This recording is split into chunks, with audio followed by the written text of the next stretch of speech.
¿qué va a pasar el día que no le guste una noticia de cierto medio? Pues le va a decir, ¿sabes qué? Ya no quiero pagarte a ti, mejor le voy a pagar a otro medio. Y el medio, con tal de que no le quiten ese ingreso tan grande que le estaba llegando por parte de Facebook o Google, va a decir, no, ¿sabes qué? Pues mejor no publico esa noticia y sígueme pagando a mí. Entonces, creo que ahí Facebook podría llegar a tener un control muy grande y Google también en los medios de comunicación de Australia.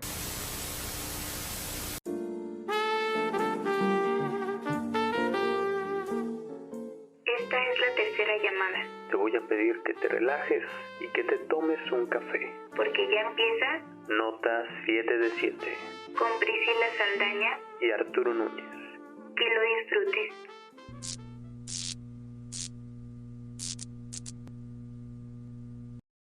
Bienvenidos a Nota 7 de 7, tu podcast favorito de periodismo. El día de hoy, como en cada episodio, me acompaña Priscila Saldaña. Bienvenida, ¿cómo estás? Bien, gracias. Aquí esperando nuevamente que nos escuchen nuestros nuevos espectadores o los nuevos que hayan llegado. Excelente. Bueno, pues primero que nada, una disculpa si estamos teniendo un poquito de problemas con la red, pero la verdad ha estado un poco deficiente desde que sucedió lo del apagón y pues bueno, más adelante vamos a estar hablando un poquito acerca de eso. El día de hoy, rápidamente les comento los temas de los que vamos a estar hablando. Primero vamos a estar hablando acerca de que Biden cambió ciertos requisitos o ciertas preguntas en el examen para la ciudadanía en Estados Unidos. También vamos a hablar un poco acerca de la nueva ley en Reino Unido, acerca de que Uber tendrá que darle los servicios básicos o los derechos básicos de un empleado a sus conductores. Luego vamos a hablar un poco acerca de la nueva ley en Australia que se encarga de regular las redes sociales, tanto Facebook como Google, las noticias que se ponen en estas redes sociales. Y bueno, por último, en las notas que vamos a estar comentando, vamos a hablar acerca de pues precisamente el apagón y por qué razón no hubo episodio la semana pasada. Y finalmente, ya ahora sí para cerrar el episodio, vamos a hablar un poco acerca de la entrevista, vamos a platicar un poco nuestras anécdotas, lo que nos ha sucedido haciendo entrevistas y pues ahí daremos un par de consejos que si vas a hacer una entrevista, pues tal vez te sean útiles. Bueno, Priscila, pues me gustaría que nos comenzaras comentando acerca de este cambio que se hizo en el examen de ciudadanía, por favor. Bueno, el Servicio de Ciudadanía e Inmigración anunció este lunes volver a poner la antigua versión del examen para la ciudadanía, revirtiendo así la orden del exmandatario Donald Trump, quien había cambiado el examen para obtener la ciudadanía. Pues cientos de activistas habían dicho en su momento, se habían quejado por lo complejo y lo confuso que era el examen, debido a que era muy difícil para aquellos que estaban aprendiendo apenas inglés. Como bien sabemos, hay muchas personas, o sea, hay muchas personas que se quieren volver ciudadanas americanas y que no han dominado el inglés al 100%.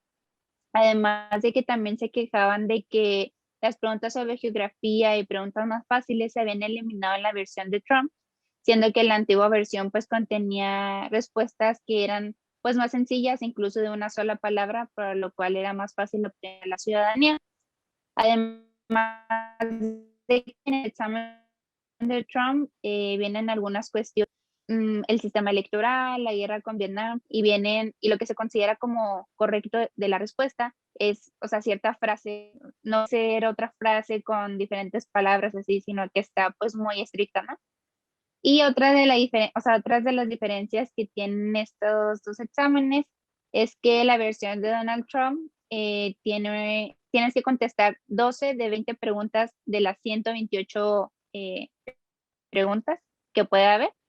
Tienes que contestarlas de manera correcta, mientras que en el de Biden tienes que contestar 6 de 10 preguntas de las 120 que hay. No, de las 100, perdón, que hay. Es decir, que en el de Biden hay 100 probables preguntas que te pueden hacer, mientras que en el de Trump hay 128.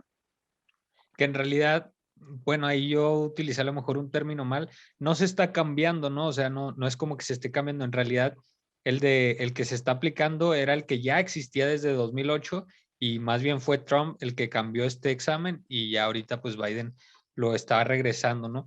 Y pues sí, la verdad, yo estuve, desde que me platicaste que querías hablar de eso, estuve leyendo las notas y la verdad sí, o sea, las preguntas que hay son pero absurdas y luego hay preguntas, como dijiste ahorita, que solo admiten una respuesta y pues qué bueno que estén regresando a un examen que parece ser un poquito más, no sé, más consciente, preguntas que realmente sí son como de relevancia.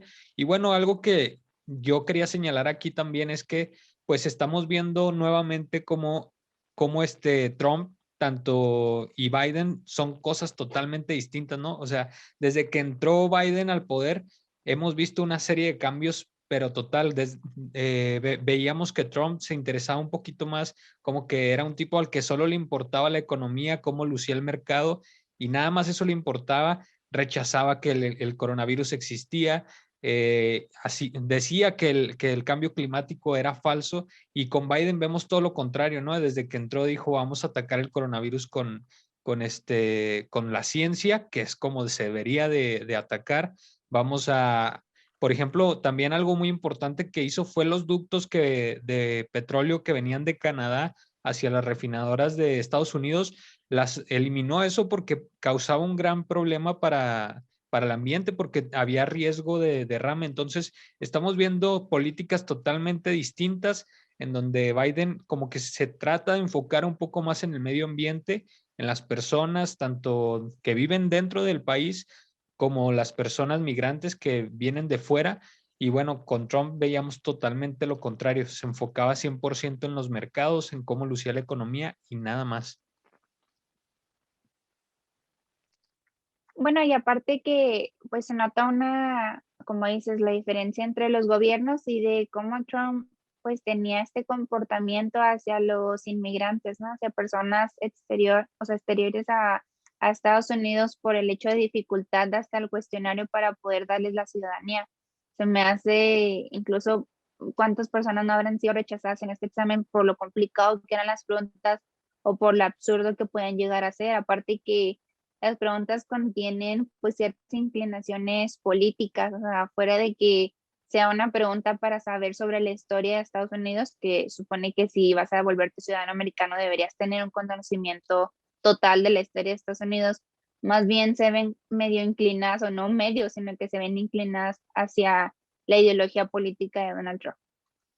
Sí, 100%. Y además, creo que yo creo ni siquiera eso, o sea, ni siquiera te exigen que te sepas la historia como tal, a lo mejor nada más como los sucesos más importantes, porque por ejemplo nosotros como mexicanos ni siquiera nos conocemos 100% nuestra historia. Y como dices, estas preguntas básicamente la única respuesta posible era la que a Donald Trump le gustaba y pues así era como se estaba manejando. Qué bueno que ya hay un mejor examen o se regresó a ese otro examen. Igual yo sigo pensando siempre que no nos debemos de clavar con un presidente, no porque hayamos comentado en varias ocasiones en este podcast que Joe Biden hace ciertas cosas correctas, no, tampoco queremos decir que siempre es perfecto. En el momento en el que haga algo malo o que no haga algo que en realidad no creemos correcto, pues también lo vamos a señalar.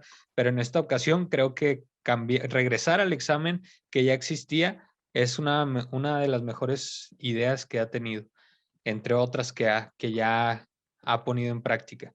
Pero bueno, pues si no sé si tengas algo más que decir o pasamos al siguiente tema, Priscila. Bueno, pues Yo Priscila creo se que nos ya trabó. pasamos al siguiente Ah, tema. excelente. Priscila se nos había trabado un poquito, pero bueno, pues aquí seguimos. Vamos ahora a platicar un poco acerca de esta nueva, en realidad no es ley, pero Uber perdió un juicio en el que pues ahora en Reino Unido va a tener que pagar a sus conductores como si fueran empleados, pues no sé, tradicionales, empleados, y les va a tener que dar los derechos básicos que recibe cualquier empleado. Y bueno, aquí hay algo muy extraño porque siempre, no sé si tú lo hayas notado en algún momento, Priscila, aquí al conductor de Uber se le conoce como socio. En Reino Unido, al parecer, la palabra que utilizan es como trabajador autónomo, algo así, como que es aparte de la empresa. Y bueno, aquí le conocemos como socio. Bueno, lo que cambió con este juicio que se ganó en Reino Unido es que los empleados ya no van a considerarse socios o empleados autónomos, sino más bien como empleados propios de la empresa de Uber, y por lo tanto eso implica que le tienes que pagar tanto vacaciones como, no sé, seguro, demás cuestiones, ¿no? No conozco mucho acerca de cómo funcionan en Reino Unido, pero lo interesante es que muy probablemente este tipo de juicios se comiencen a replicar en México y en otros países. En México ya se había peleado acerca de esto porque pues incluso lo podemos ver en los repartidores, por ejemplo, de comida y de más servicios, ¿no? Que se ofrecen así, donde pues básicamente están sacando millones estas empresas y pues no les están dando servicio. No sé, ¿tú qué opinas? ¿Qué te parece este juicio que se acaba de ganar?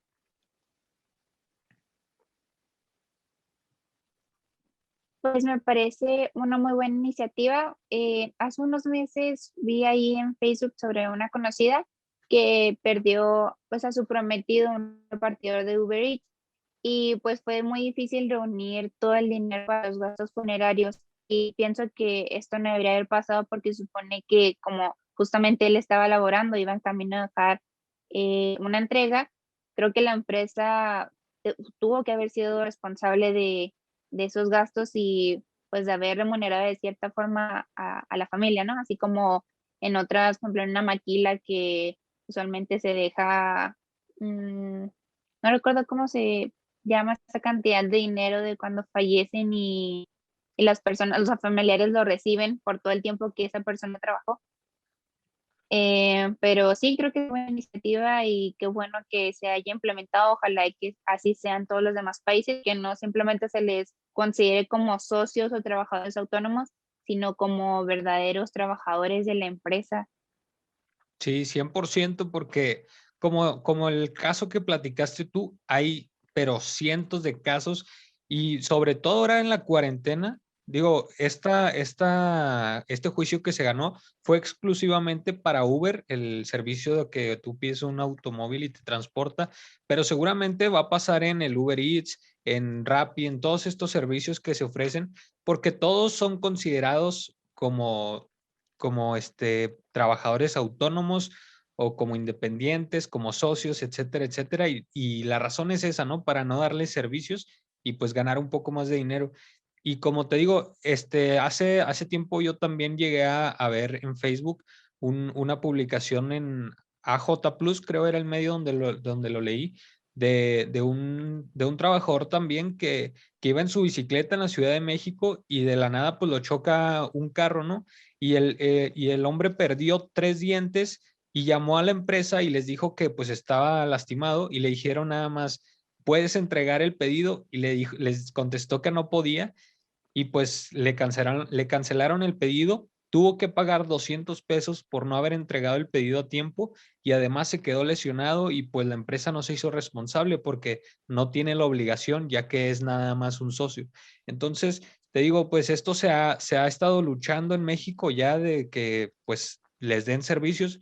No creo que Uber Eats y Uber, con todo lo que están ganando, sobre todo ahora en la pandemia, no puedan darle los servicios básicos. O sea, no se está pidiendo otra cosa que no sea lo justo, ¿no? Que es por lo menos darle los servicios básicos a tu trabajador, porque es eso. Todavía dijeras tú, les están dando un gran porcentaje de las ganancias y la verdad no, les están pagando muy, muy poquito dinero y pues mínimo lo justo sería que les dieran las prestaciones básicas. No sé si tengas algo más que comentar al respecto.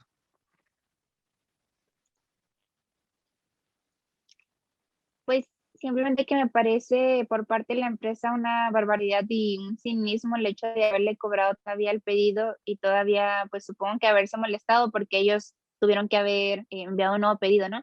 Es una completa tontería y ojalá que esa iniciativa se implemente en todas las plataformas. Y sobre todo en todos los países. Ojalá y pronto llegue aquí a México también. Y bueno, pues ahora, ¿qué te parece si pasamos de un tema de que es como de la nueva tecnología a otro que también es acerca de las nuevas tecnologías y nuevas regulaciones que están sucediendo? Hablo de la ley que se está haciendo en Australia acerca del cobro de noticias a redes sociales como Facebook y pues a Google. ¿Qué nos tienes que platicar acerca de esta noticia, Priscila?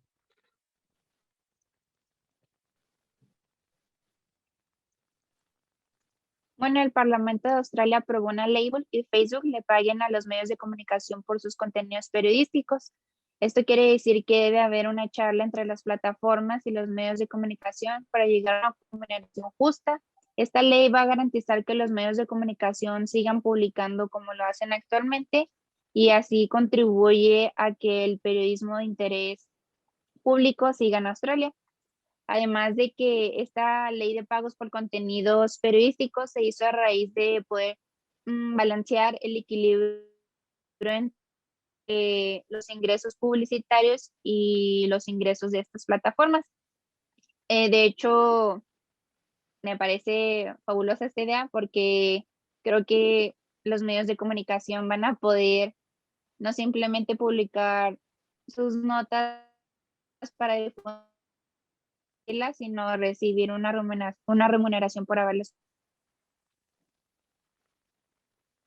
Ok, bueno, pues se me trabó un poquito Priscila ahí, una disculpa nuevamente por la conexión, pero sí, pues definitivamente es una noticia interesante, sobre todo para nosotros que pues nos dedicamos o en algún futuro nos dedicaremos a los medios de comunicación y al periodismo, ¿no?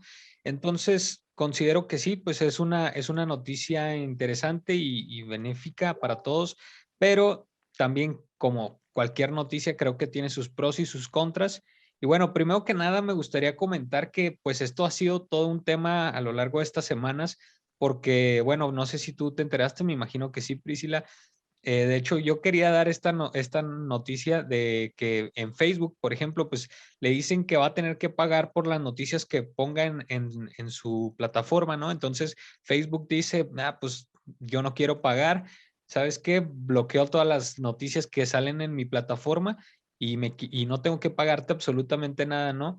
Entonces bloquea las noticias en Australia y Australia pues se queda pues desinformado prácticamente porque ahorita las redes sociales sirven pues como para informar, pero muchísimo. O sea, antes era el que ibas por el periódico, veías en la tele.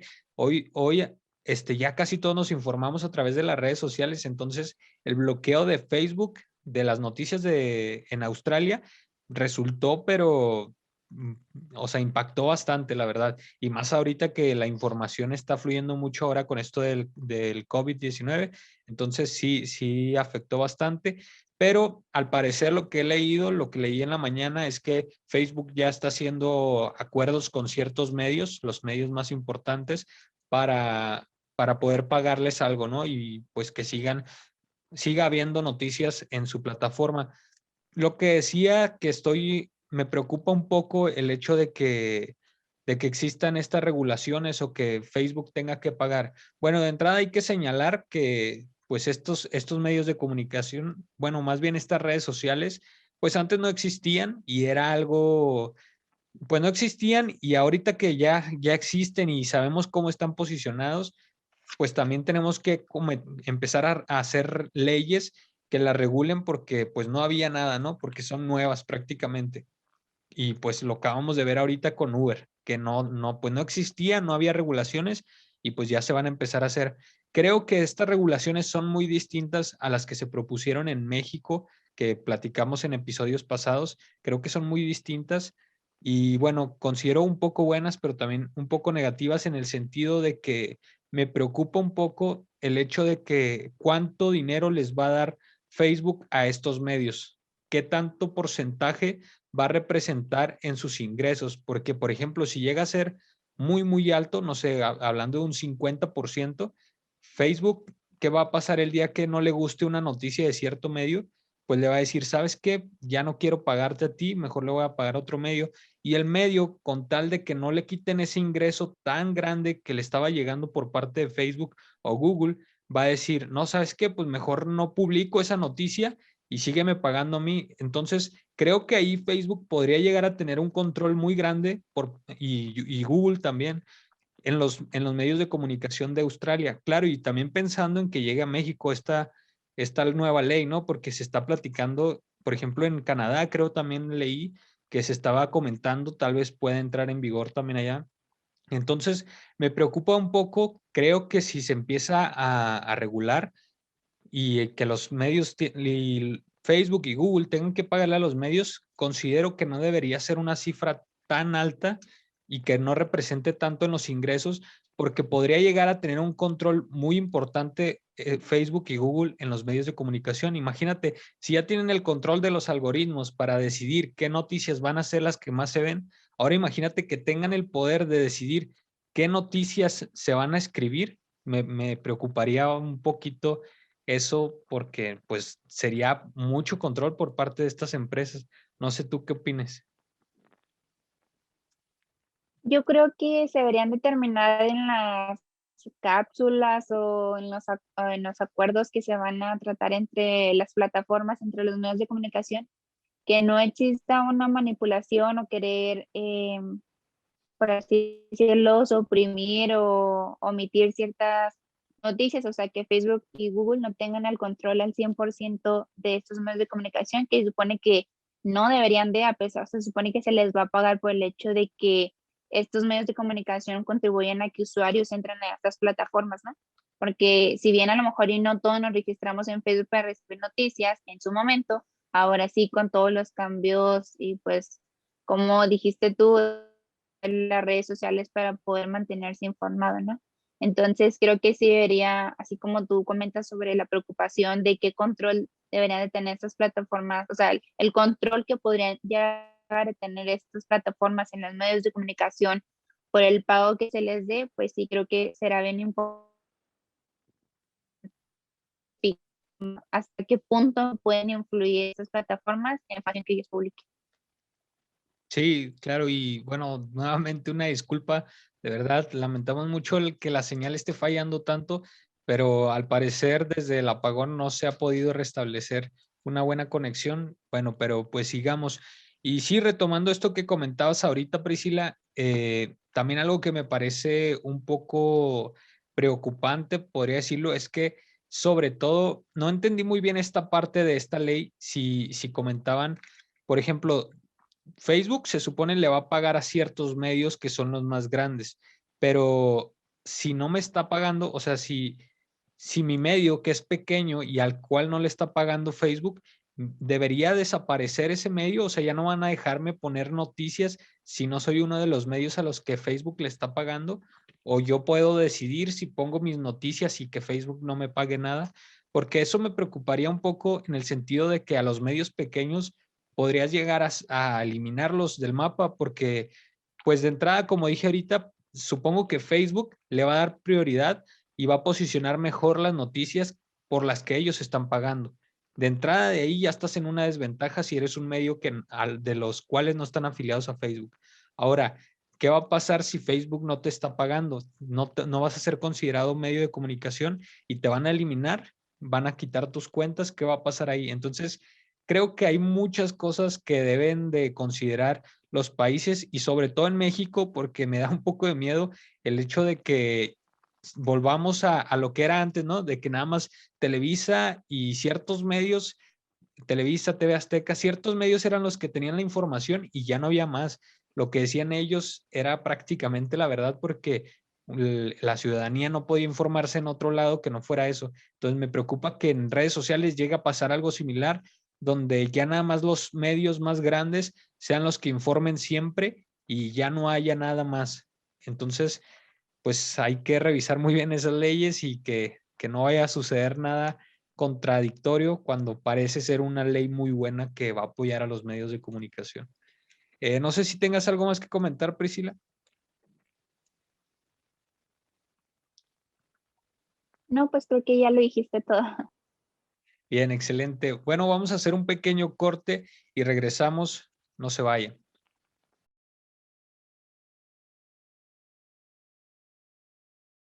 Bueno, pues estamos de vuelta. Vamos a platicar ahora un poco acerca de lo que sucedió la semana pasada, que aún al parecer tiene sus secuelas y nos está afectando en este episodio también. Y nos afectó en el episodio pasado porque no pudimos grabar. Pero bueno, Priscila, me gustaría que primero me empezaras platicando ¿cuál fue tu experiencia? ¿Cómo te enteraste que toda la ciudad y luego después todo el estado y después prácticamente todo México estaba sin luz? Ok, bueno, pues creo que mi experiencia va a ser un poquito diferente a la de los demás, bueno, a los que conozco, porque yo cuando me desperté como media hora antes de mi clase y pues me di cuenta que no tenía internet y después dije, no, pues me voy a poner datos, o sea, le voy a pedir a mi mamá que sí puede ponerme datos a través de su aplicación para poder conectarme por los datos y mínimo avisar que pues no tenía internet, según yo solo era yo. Y bueno, ahí me di cuenta que no teníamos señal ninguna de las dos. Entonces, esto ya había pasado, o sea, ya anteriormente se me ha ido la luz y la señal aquí donde vivo. Creí que podría haber otra vez algo similar. Y lo que pasó fue de como sabía que tenía una clase de un profe algo estricto con la asistencia, pues dije, no, pues voy a tomar evidencia de que no tengo internet, ni señal, ni luz. Entonces empecé a tomar captura de mi teléfono y le tomé una foto al módem. O sea, yo ya estaba planteando lo que iba a decir. O sea, le iba a decir al profe mi justificación por haber faltado. Y dije, no, pues no importa porque nada más tengo 2 clases hoy, o sea, no voy a perder tanto, ¿no? Entonces, pues ya así quedó, regresé. La verdad es que me dormí, pero luego como a las 9 de la mañana, o sea, en realidad la luz en mi casa solo se fue de 7:30 a 9 de la mañana, porque a las 9 volvió y ya todo el día tuve luz y yo veía que todas las personas ponían que no había luz en sus casas, o sea, no tenía agua, pero sí tenía luz, o sea, que tenía internet, tenía señal. Yo pues me puse a ver un documental de Netflix y pues la verdad es que lo lamento mucho por todos los que sufrieron. Y pues como a las 6 de la tarde sí se me fue la luz, o sea, supongo que fue uno de esos apagones intermitentes que estaban pasando, pero nada más duró como una hora y media hace mucho, y nuevamente volvió y ya al día siguiente volvió el agua y todo bien. Creo que otros eran más que yo. Sí, no, o sea, tu historia de Fifi, como diría nuestro presidente, pero totalmente distinta a lo que nos pasó a nosotros los que no contamos con esos privilegios.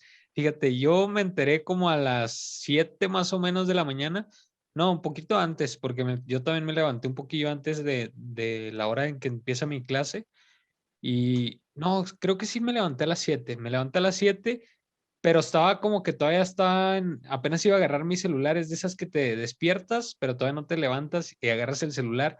Y en eso escucho a mi papá que dice, le dice a mi hermano, Dani, dice Norma que no hay luz. Norma es mi hermana, y dice, no hay luz en toda la ciudad. Y yo así como de que, ¿qué? ¿Cómo que en toda la ciudad?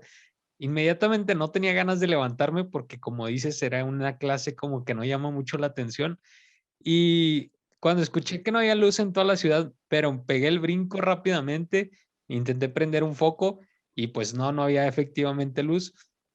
Intenté revisar en datos, pues no tenía. Y luego, me acordé rápidamente de que en alguna ocasión un profe nos dijo que cuando fue el terremoto del 80 y no sé qué, no me acuerdo bien, pues la única forma de comunicarse era a través de la radio. Entonces busqué a ver si mi celular tenía radio. No sé por qué tenía descargada una aplicación de radio FM y pues le puse y efectivamente no había luz en todo Ciudad Juárez, pero de ahí me enteré que tampoco había luz ni siquiera creo dijeron en Nuevo León, luego en Tamaulipas también llamaron a la radio y dijeron eso, y yo me empecé a cuestionar, dije, ¿qué es esto? Y luego ya le dije a mi papá que me prestara sus datos, él afortunadamente sí tenía, pero como a la hora todo se cayó, no teníamos agua, no teníamos luz, no teníamos internet obviamente, no teníamos absolutamente nada, solo gas. Afortunadamente nosotros sí teníamos gas. Y luego pues todo duró 25 horas. Nosotros sí estuvimos 25 horas sin absolutamente nada. Y pues creo que funcionó un poco para convivir, porque pues pocas veces estamos tanto tiempo reunidos todos, pero pues causó un poquito, no sé, me hizo sentir un poco mal lo que pasó afuera de la ciudad.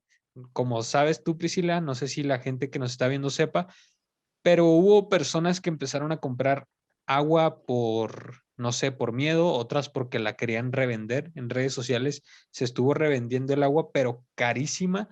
No sé tú qué opinas de eso. A mí me pareció tristísimo por parte de la sociedad que personas hayan hecho ese tipo de cosas.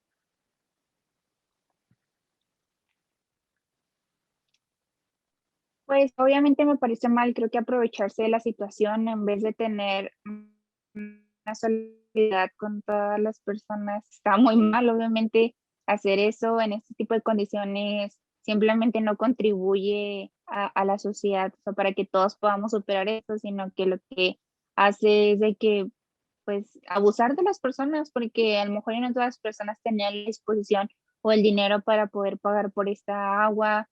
Por ejemplo, en mi caso, mi familia sí se había prevenido un día antes de juntar agua, porque como, o sea, estaba nevando, era, bueno, para las personas que no sepan, nevó aquí en Ciudad Juárez, y pues nos ha pasado las tuberías congeladas, que se revienen y así, entonces por eso mi mamá y pues mi familia reunimos agua, entonces afortunadamente sí teníamos pues para poder al menos ese día y a lo mejor hasta otro sobrevivir con esa agua, pero pues otros lugares, ¿no? Y se me parece muy mal aprovecharse de la situación.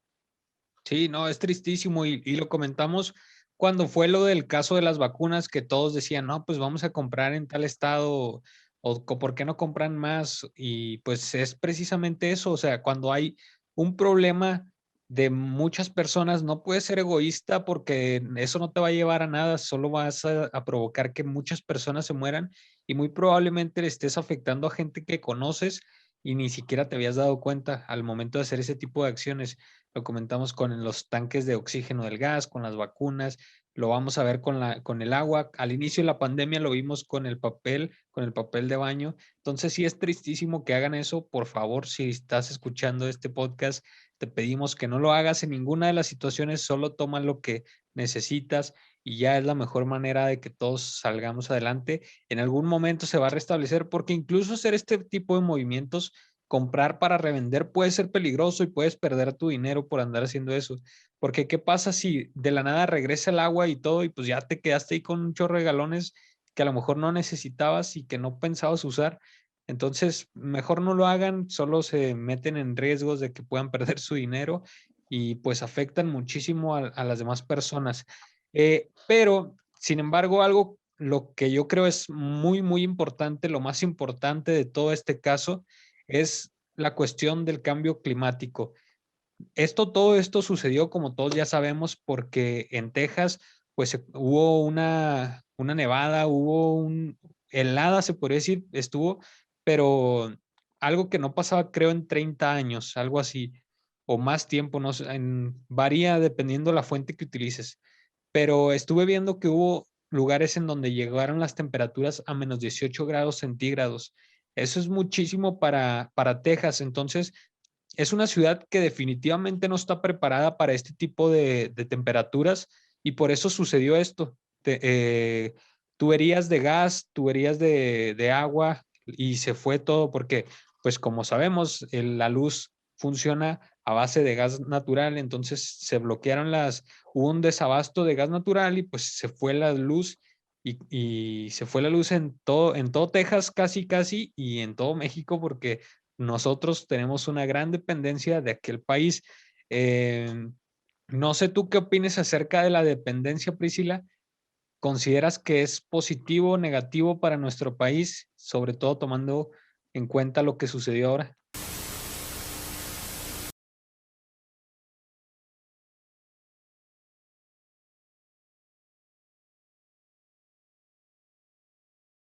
Estamos de vuelta y una disculpa nuevamente por la conexión. Definitivamente este es el episodio maldito. Esperemos y ya no se nos corte. Priscila, te quedaste en que nos ibas a dar tu opinión acerca de esta dependencia con Estados Unidos. Sí, como comentaba, hace poco hice una reflexión acerca de la relación de México y Estados Unidos. Que así como en el turismo, en la educación, en lo económico, en lo comercial, o sea, hay muchos beneficios que tenemos entre ambos países, ¿no? Pero así como todos estos beneficios, pues así también esta relación siento que nos perjudicaba en el momento en que México se vuelve dependiente de Estados Unidos. Supongo que lo del apagón obviamente no hubiese sucedido en el norte del país, de no haber, o sea, de no haber dependido de Estados Unidos, porque es exactamente ese punto en el que me pregunto si es tan bueno tener una relación tan cercana con el país vecino. Aparte que se puede tener una relación cercana, sí, pero creo que nuestros gobernantes o quienes están al mando han permitido dependencia porque no es algo que pasó ahorita, que apenas el año pasado tuvieron un acuerdo acerca de que dependemos del gas de Texas, sino que es algo que tiene años y que posiblemente sí creo que debe haber una reestructuración por parte de ambos gobiernos para que no dependamos pues, sí, de Texas para el gas y nosotros tener nuestro propio, pues no sé por así, consumo. No sé muy bien, pero creo que se entendió. Sí, creo que definitivamente es pésima la idea de tener tanta dependencia de un país y más pensando en que México es un país que se supone debería de producir gas natural y petróleo. Es tristísimo que dependamos de esta manera. Sin embargo, bueno, lo que estuve yo revisando igual para este trabajo que hicimos es que al parecer México depende muchísimo en gran medida porque, bueno, como sabemos, la CFE pues prácticamente está ya un poco alejada del gobierno y bueno, se han tomado decisiones financieras que les convenían y al parecer la mejor decisión financiera en su momento fue comprar el gas del exterior, en este caso de Estados Unidos, mayormente de Texas. Y sin embargo, pues esto definitivamente no es una buena decisión si lo ves desde el lado socioeconómico, porque como vimos, pues nos afectó muchísimo y afectó en este momento a muchísimas empresas y a pues prácticamente todo México, porque el apagón terminó siendo nacional, algo que era en solamente los estados del norte. Y pues sí, es tristísimo que dependamos así. Yo estuve viendo por ahí algunas estadísticas y al parecer desde el 2010 la exportación de nosotros, bueno, más bien la fabricación del gas natural empezó a caer y en el 2020 ya nuestra producción de gas natural comparada con la importación, es decir, con la compra de gas natural, ya era lo doble. O sea, en 10 años se revirtió esa cifra y bueno, pues es tristísimo que haya pasado eso y sobre todo, pues creo que este es momento de comenzar a preguntarnos si no queremos reestructurar eso y pensar en ya producir nuestro propio gas o pensar en otro tipo de energías que puedan ayudar, que claro, eso vaya a conllevar muchísimo tiempo, porque no es algo que vaya a pasar de la noche a la mañana. Y otra cosa que yo cuestionaba en mi reflexión, en la que hice, fue que afortunadamente este gas natural que nos proporciona Texas está en manos de particulares, porque ¿qué hubiera pasado en algún momento si este gas natural lo controlara el gobierno de los Estados Unidos como tal? ¿Qué hubiera pasado con Trump, que al parecer no era tan buen amigo nuestro? Muy probablemente nos pudo haber cerrado la llave en cualquier momento y qué peligroso hubiera sido. De verdad, no sé qué hubiera sucedido. Afortunadamente, esto estaba en manos de particulares, de empresas que nada tienen que ver con el gobierno y pues no sucedió nada por el estilo, pero pudimos haber corrido un gran riesgo. Ahora, algo que yo quería comentar y que consideraba era muy peligroso era el cambio climático. En Texas, todo esto pasó, precisamente comentábamos al inicio, porque el cambio climático afectó muchísimo el hecho de que haya temperaturas tan fuertes en ciudades donde definitivamente no están. Bueno, estaba comentando que sí, pues definitivamente estamos haciendo un muy mal cuidado de nuestro planeta, del lugar donde vivimos, porque el cambio climático es lo que afectó el punto principal por lo que pasamos por todo esto, porque si no hubiera cambio climático, no hubiera estas heladas y no se hubieran congelado las tuberías y definitivamente no nos hubiera pasado eso de que nos quedamos sin luz y toda la pérdida de dinero. Entonces, creo que deberíamos de empezar a considerar un poco más de cuidar nuestro planeta y dejar de utilizar este tipo de combustibles que la verdad pues es lo que principalmente está afectando y no tanto las personas comunes, sino más bien las empresas, es el problema. Una persona común pues no creo que contamine tanto a pesar de que utilice su carro, digo, sería importante que dejemos de utilizar ese del carro. Si tienes tus focos prendidos todo el día, pues intenta apagarlos. Empezar a hacer, no comer tanta carne a lo mejor también, porque pues como sabemos eso es una de las cosas que más afecta y pues deberíamos de comenzar a cuestionarnos un poco más acerca de si estamos haciéndole un bien al planeta o si no. Pero pues bueno, vamos a cerrar este tema porque ya nos extendimos un poquito y vamos ahora a platicar acerca de la entrevista, Priscila. Primero que nada, me gustaría que aclaráramos esto porque lo he visto en varios videos, tanto de YouTube como en Facebook, en redes sociales en general. He visto que personas comentan, esto no es una entrevista, tómalo más como si fuera una charla. Entonces aquí entra mi pregunta, ¿tú crees que las entrevistas deberían ser consideradas como una charla o son algo totalmente distinto? Bueno, desde mi perspectiva y desde la experiencia personal, creo que una entrevista así debería convertirse en una charla en cierto momento. ¿Por qué digo esto?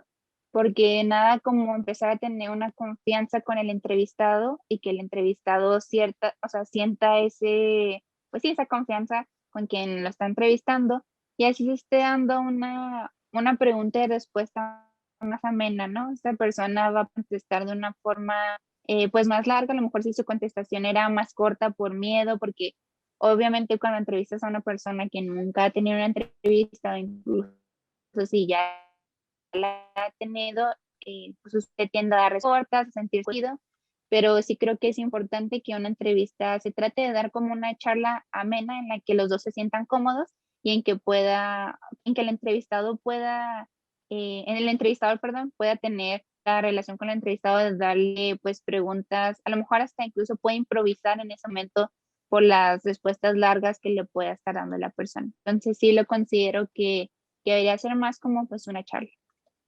Sí, definitivamente yo también opino lo mismo. Creo que toda entrevista debería convertirse en una charla para que sea buena, porque una vez que tú estás charlando, creo que tu conversación se vuelve un poco más íntima y empiezas a dar cosas un poco más de adentro de ti, no tanto como esa parte superficial que solo quieres que vean las personas que no conoces tanto. Y creo que es la manera en la que llegas a lograr una excelente entrevista. Entonces, si tú logras hacer que tu entrevista se convierta en una charla, creo que es cuando lo lograste y lo hiciste muy bien. Ahora, estabas hablando ahorita que hay personas que no se sienten tan cómodas frente a la cámara y otras que sí. ¿Tú dirías que es lo mismo entrevistar a una persona, no sé, supongamos que vamos a hacer un trabajo de las maquilas en Ciudad Juárez y entrevistas a un operador? ¿Tú crees que es lo mismo entrevistar a ese operador que entrevistar, por ejemplo, a un político o entrevistar, por ejemplo, a un cantante, un artista? ¿Crees que es lo mismo o varían las situaciones y la forma en la que tú haces tu entrevista? Bueno, definitivamente creo que varían las situaciones y la forma en que haz la entrevista. No es lo mismo alguien que te va a contestar algo que no puede influenciar en ¿cómo decirlo? Es como un político, no te va a responder exactamente a lo mejor palabras, sino que te va a responder de forma de quedar bien de todos, ¿no? También es importante que el comportamiento que este político ha querido dar frente a la Cámara o frente a los medios o frente a su propia campaña, es obviamente que te va a dar respuestas que se vean influenciadas por lo que él quiere dar a entender, ¿no? Entonces sí creo que varía mucho de quién, o sea, con quién estés hablando, a quién estés entrevistando, porque va a haber quien cuide más sus palabras y va a haber otros que no. Aparte que no puedes llegar de una forma agresiva o intentar sacarle ciertas cosas a un político o a alguien que se encuentra en una posición más alta que a alguien que a lo mejor pues tiene un trabajo un poco más normal, alguien que no le va a pasar nada si dice ciertas palabras o si habla de cierta ideología, a como pues pasaría con un político, un empresario, un cantante, entre otros.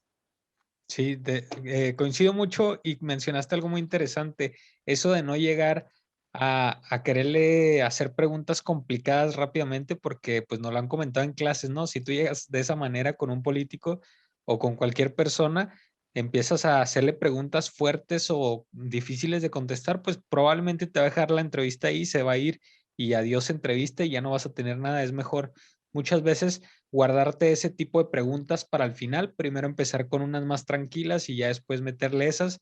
Y pues ya si se va, pues ya mínimo ya tienes toda una entrevista, ¿no? Que por lo menos es lo que nos han explicado en clases a nosotros y que pues cuando hemos tenido la oportunidad de practicar, creo que sí es la mejor manera de realizarlo. En cuanto al personaje, yo también considero que es muy distinto. Por ejemplo, cuando tú vas a entrevistar, ahorita ponía de ejemplo a un operador de maquila, pues es muy distinto porque muchas veces estas personas no se sienten cómodos frente a la cámara y pues ahí hay que como tratar de buscar la manera de que te platique y te platique que no sea nada más como un cuestionario, ¿no? Que sea más, otra vez regresando, que sea como una charla. Eso es lo que tenías que lograr. Incluso hay personas que muchas veces son muy extrovertidas, platican mucho, pero una vez que le pones a iniciar a grabar, se perdió esa persona extrovertida, ya no va a hablar nada, esa persona que te estaba platique y platique cosas desapareció 100%, se vuelve una persona tímida que ya no quiere platicar. A mí me ha pasado en un par de ocasiones y es complicado salir de ahí y lograr una buena entrevista cuando la persona se pone tan nerviosa, pero sí se puede, hay que platicar con ellos, apagar incluso la cámara otra vez y volverla a prender y pues a buscarle la manera de que te platique algo. En el caso, por ejemplo, del político, incluso a veces es hasta contrario. Tienes que callarlo en ciertas ocasiones porque se pueden pasar horas hablando de muchas cosas sin decirte absolutamente nada y sin meterse en problemas, porque son personas que están totalmente entrenadas para estar hablando frente a cámaras y salirse de preguntas complejas rápidamente. Entonces, ahí sí creo que es una de las entrevistas más complejas. En lo particular, yo disfruto hacer mucho entrevistas a cantantes y artistas en general, porque son personas que, como quieren darse a conocer, quieren mostrarse, pues suelen ser muy amables, suelen darte mucha información y no sé, siento que el hecho de que también sean artistas, eh, platican las maneras de una manera más interesante y platican sus anécdotas también de una manera un tanto emotiva que resulta muy bien a la hora de hacer una entrevista, sobre todo en video. Y bueno, por último, Priscila, ahorita ya dimos uno que es no hagas preguntas complicadas al principio, déjalas al final, pero ¿qué más consejos dirías tú que son importantes a la hora de hacer una entrevista? Bueno, otro consejo que considero muy importante es intentar rescatar la esencia de la persona a través de sus palabras. Creo que con una entrevista definitivamente te vas a dar cuenta de a dónde se inclina, qué es lo que piensa, su ideología y, o sea, depende mucho obviamente de qué tipo de entrevista estés haciendo, bueno, del tema más bien, ¿no? Si obviamente le estás preguntando intereses políticos, pues ahí te vas a ir dando cuenta de lo que piensa, de sus reflexiones, de su conclusión de acuerdo a cierto tipo de gobierno, así, si estás hablando de música, obviamente te vas a dar cuenta de lo que le gusta y así, pero sí creo que es bien importante no simplemente poner a la persona que te está hablando así, pues como dijimos ahorita, así muy respuesta, pregunta, pregunta, sino que te, o sea, de ahí puedas a lo mejor no conocer completamente a la persona, pero sí puedas ver la esencia a través de sus palabras. Claro. Y también, bueno, yo otro consejo que daría es infórmate muy, muy bien de esa persona a la que le vas a hacer una entrevista, porque es tristísimo que vayas a entrevistar a alguien y no conozcas bien ni siquiera qué se dedica o cuál es su nombre, porque pues infinidad de veces hemos visto, incluso en redes sociales circulan entrevistas donde ni siquiera conocen al entrevistado, perdón, y pues creo que hasta por respeto y porque tu entrevista salga mejor, tienes que tratar de conocer a tu entrevistado y además, si en el caso de que no es tan conocido, no es tan famoso, pues buscar la manera en su Facebook. Ahorita ya hay un chorro de lados donde puedes conocer un poquito de esas personas. Y si no, pues platicar un poquito antes de la entrevista también eso ayuda bastante para conocer acerca de la persona y que a la hora de la entrevista pues no salgan ahí cosas que como que no cuadran. Eh, También otro consejo que podría dar yo es, creo que lo comentaste ahorita ya, pero creo que también es esencial la contrapregunta. A la hora de tú estar preguntando, te va a surgir otra pregunta de lo que acabo de comentar y pues hacer ese tipo de contrapreguntas es algo que muchas veces es la mejor parte de la entrevista cuando tú haces esa contrapregunta porque es algo que tú ni siquiera traías en mente. Entonces sí, hagan mucho esa contrapregunta y pues esperamos les hayan servido estos consejos. No sé si nos quieras platicar en tu experiencia, Priscila, alguna entrevista compleja que hayas tenido o una entrevista que te haya gustado mucho, ¿cómo te quedó? Pues afortunadamente nunca he tenido una entrevista compleja, creo que me han tocado personas que les gusta hablar, a lo mejor, o sea, nunca me ha tocado el que prendo la cámara y la persona se cohíbe o así, siempre han sido personas que usualmente les apasiona lo que hacen, entonces cuando les preguntas acerca de, pues te contestan de muy buena manera, te saben ejemplificar, puedes hacer justamente lo que dijiste, una contrapregunta y que creo que ese es uno de los mejores consejos, o sea, no solamente quedarte con las 10 preguntas que llevas anotadas en la libreta, sino improvisar si estás viendo que esta persona te está dando información pues muy buena, ¿no? O sea, que le va a interesar a tu público. Pero bueno, una de las entrevistas que yo creo que más he disfrutado, a lo mejor, bueno, creo que debería haberla editado de una forma diferente, pero que he disfrutado hacerla, fue sobre moda, que pues entrevisté a a una muchacha que fue la portada de la revista Vogue. Me encantó, obviamente, esta es una revista, es mi favorita y obviamente el saber que conlleva una portada detrás pues fue muy interesante y creo que también lo logré bien, creo que fueron buenas preguntas y fue buena información. No sé cuál sea alguna de tus entrevistas favoritas. Fíjate que en realidad yo por la razón por la que te tiré la bola de que nos dijeras tu entrevista favorita fue porque ya sabía esa entrevista que comenta Priscila, está en su Instagram. No sé si todavía la tengas ahí. Yo ahí fue donde una vez la vi. La pueden ir a checar para que la sigan también de una vez. Y sí, porque la verdad esa entrevista a mí me gustó bastante. Creo que es un tema de entrada muy interesante y además, pues sí estaría bueno que le echen una miradilla ahí. Y mi entrevista preferida, no sé si tengo una como tal, creo que disfruté en alguna ocasión hice a un rapero de aquí de Juárez, Chávez, si estás viendo esto, un saludo. Y pues creo que esa la disfruté mucho porque además convivimos ahí con todos los freestylers y nos quedamos ahí al evento, entonces creo que ese fue un buen día y además iba con mis amigos, con Jesús y con Jason, que también están en otro podcast de aquí, el de Vodka y Palomitas, y creo que ese fue un buen día, además nos llovió súper feo, entonces fue un día totalmente distinto.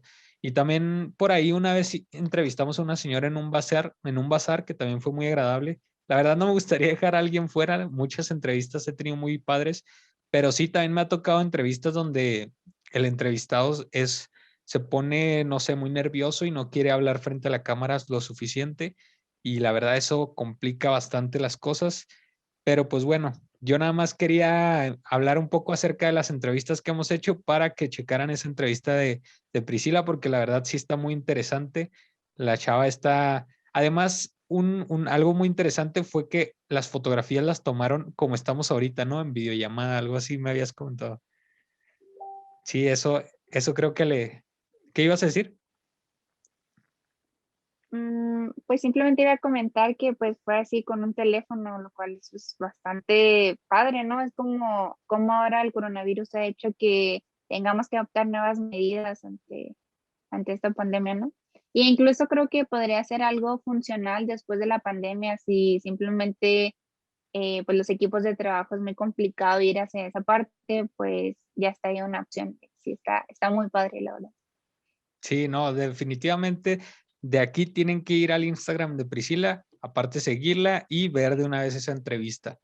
Y pues para que te sigan y vayan a ver la entrevista, Priscila, ¿qué te parece si nos das tu Instagram? Sí, mi usuario, como me encuentran en Instagram, es Priscila Carrasco con doble A al último. Bien, perfecto. A mí me pueden seguir como Arturo Nes, @ArturoNes34. Y bueno, pues también ya para despedirnos, les recuerdo que pueden seguir todas las redes de La Prosa de Juárez, tanto en YouTube como en Facebook, Instagram, Twitter. En todos lados estamos. No se olviden de checar todos los demás podcasts. Y pues muchas gracias. Una disculpa nuevamente por la red que nos estuvo fallando un poco, pero pues hasta luego. Muchas gracias.